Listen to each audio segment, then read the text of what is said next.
Bună toată lumea, sunt eu, Lego Mihai Miraculos și astăzi vom face review la setul 76253, cartierul general al Gardienilor Galaxiei. Deci începem cu minifigurinele. Prima minifigurină este însuși Star-Lord. Ca fețe are una fericită,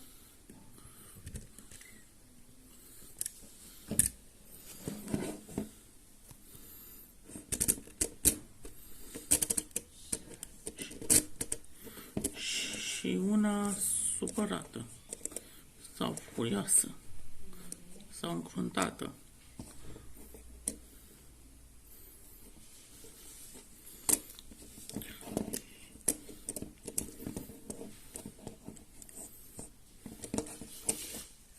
Și mai îmi place faptul că toți poartă un costum, costumul specific Gardienilor Galaxiei, care toți îl poartă în afară de Groot.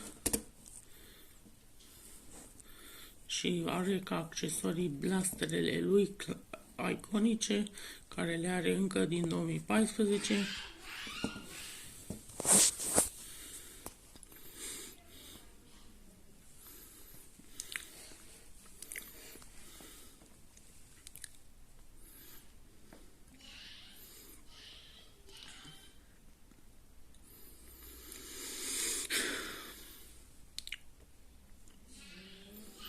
Și în plus, cred că e mișto acea minifigurină și e fața lui Chris Pratt. Adică seamănă cu personajul, seamănă cu actorul. Și cred că refolosește fața lui Owen din Jurassic Park, care cred că e ok. Acum să trecem la următoarea figurină. I am Groot, I am Groot, I am Groot, I am Groot, I am Groot, I am Groot, I am Groot, I am Groot, I am Groot, I am Groot, I am Groot, I am Groot. Oricum, lăsând gluma la o parte, acesta este Groot, care ca armură, noua piesă de armură. Și îmi place detaliul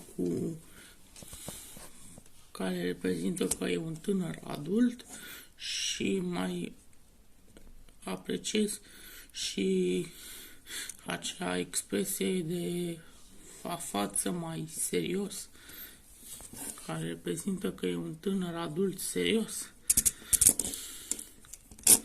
Și așa arată și pinicul de pe spate.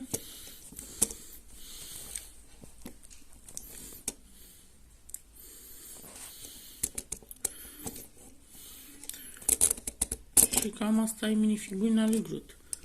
Și asta mai include și o piesă de rezervă. La fel e valabil și pentru pistonul lui Star-Lord. I am Groot. Acum începem cu setul în sine. Prima construcție este o masă cu două unelte și în care Star-Lord și-a pus o cană de cafea, cred eu. E interesant, o dăm de aici și acum să trecem la construcția principală.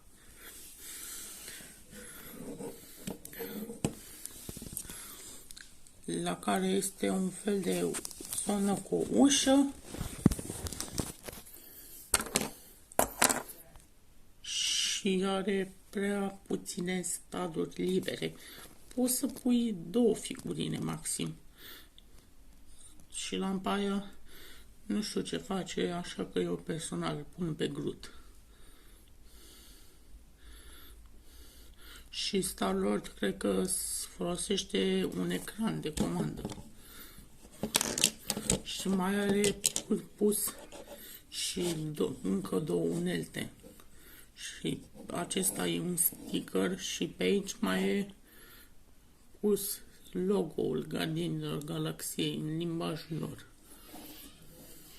Și mai aici mai e și o lampă și nimic interesant la set. Și întoarcem setul și nimic interesant. Hopa!